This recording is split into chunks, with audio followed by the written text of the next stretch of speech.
Assalamualaikum warahmatullahi wabarakatuh.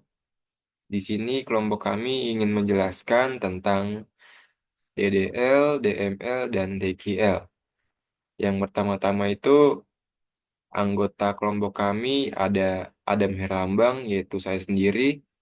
Kemudian ada rekan saya, Gardafi Naban Gusasi. Baik, DDL atau kepanjangannya bisa disebut dengan Data Definition Language. DDL ini adalah perintah yang digunakan untuk mendefinisikan atau mengubah struktur dari basis data. Gambar seperti di atas ini memiliki sistem pendaftaran siswa menggunakan SQL untuk mengelola data siswa. Database pendaftaran siswa memiliki 4 tabel utama.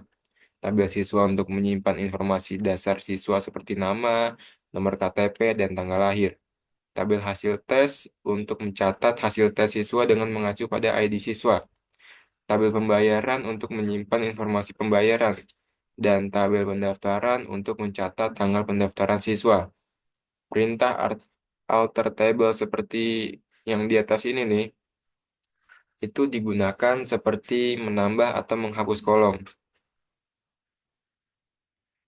Gambar di atas menunjukkan contoh penggunaan perintah create table dalam SQL. Perintah ini digunakan untuk membuat sebuah tabel baru dengan nama dan struktur yang kita tentukan. Pada contoh ini, kita membuat sebuah tabel bernama siswa dengan kolom-kolom seperti ID siswa, nama, alamat, dan telepon. Setiap kolom memiliki tipe data yang berbeda-beda sesuai dengan jenis data yang akan disimpan. Fungsi utama DDL memiliki peran dalam pengelolaan database. Fungsi utamanya adalah untuk membuat objek database seperti tabel, index, view, dan lain-lain. Selanjutnya, mengubah struktur objek, misalnya menambah kolom baru, mengubah tipe data, atau menghapus kolom. Kemudian, untuk menghapus objek database jika suatu objek tidak lagi diperlukan. Store prosedur. Sistem pendaftaran siswa mencangkup 3 prosedur tersimpan yang berfungsi untuk memudahkan pengelolaan data.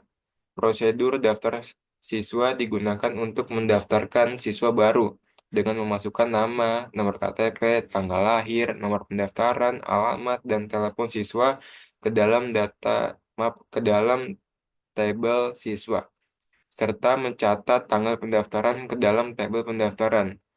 Prosedur perbarui status pembayaran berfungsi untuk memperbarui status pembayaran siswa dengan mengambil ID siswa dan status baru yang ingin diatur. Terakhir, prosedur catat hasil tes digunakan untuk mencatat hasil tes siswa dengan menyimpan ID siswa dan nilai yang diperoleh ke dalam tabel hasil tes dengan tanggal tes diisi secara otomatis. Ketiga prosedur ini memungkinkan manajemen data siswa menjadi lebih efisien dan terstruktur. Kemudian seperti gambar di atas ini adalah contoh penggunaan store prosedur dalam database untuk mengelola data pendaftaran siswa. Terdapat 3 store prosedur yang digugakan, yaitu daftar siswa, perbarui status pembayaran, dan catat hasil tes. Daftar siswa digunakan untuk mendaftarkan siswa baru. Pada contoh di atas, siswa bernama Ali didaftarkan dengan nomor KTP, tanggal lahir, alamat, nomor telepon, dan nomor pendaftaran. Hasil dari prosedur ini terlihat pada tabel yang menampilkan data siswa yang baru didaftarkan. Kemudian perbarui status pembayaran digunakan untuk memperbarui status pembayaran siswa. Dalam contoh ini, status pembayaran untuk siswa dengan ID siswa 1 diperbarui menjadi lunas.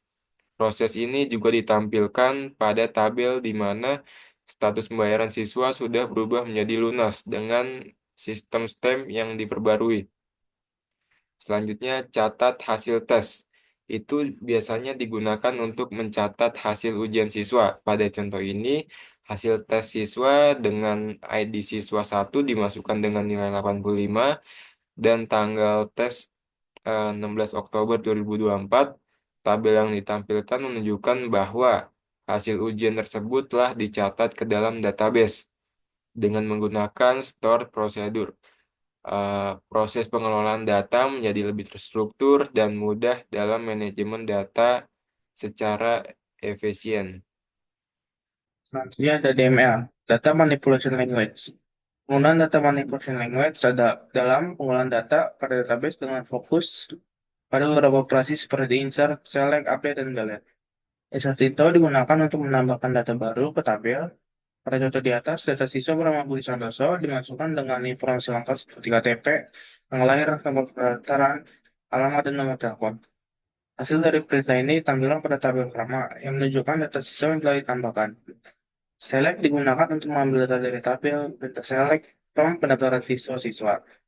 Mengambil semua data dari tabel siswa dan menampilkan hasilnya di tabel yang sama. Perintah ini berguna untuk melihat isi tabel secara lengkap. Update digunakan untuk memperbarui data yang sudah ada. Pada contoh ini, nomor telepon siswa dengan ID siswa 1 diperbarui dari 0812345669 menjadi 0819876543. Tabel kedua menunjukkan hasil setelah nomor telepon diperbarui. Delete digunakan untuk menghapus data dari tabel pada contoh terakhir. Siswa dengan ID siswa 1 dihapus dari tabel. Tabel di bagian bawah menunjukkan bahwa data siswa tersebut sudah tidak ada setelah data delete dieksekusi. DML menggunakan pengguna untuk mengakses data dalam database, mulai memasukkan, mengubah, hingga menghapus data yang memudahkan dalam pengolahan informasi di database. Terakhir, DQL, Data Query Language. Penggunaan data query language yang fokus utamanya adalah untuk pengambilan data dari database menggunakan perintah select. Select from siswa digunakan untuk menampilkan semua data dari tabel siswa. Hasil dari perintah ini ditampilkan pada tabel pertama yang menunjukkan data lengkap dari siswa bernama Budi Santoso. Selector digunakan mengambil data berdasarkan kondisi tertentu. Pada contoh di atas, data siswa dengan nomor pendaftaran REK 001 tampilkan tabel yang sama menunjukkan hasil query ini, di mana hanya data dengan nomor pendaftaran REK 001 yang diambil. Order by digunakan untuk mengurutkan hasil query pada contoh terakhir.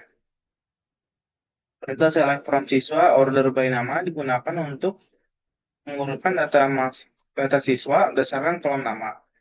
Tabel hasil menunjukkan bahwa data siswa diurutkan sesuai update nama, di mana hal ini muncul sebelum Budi Santoso. BQL berfungsi untuk menampilkan data sesuai kebutuhan dan berbagai filter dan pengurutan, sehingga memudahkan dalam analisis data yang tersimpan di dalam database. Sekian dari kolom kami. Assalamualaikum warahmatullahi wabarakatuh.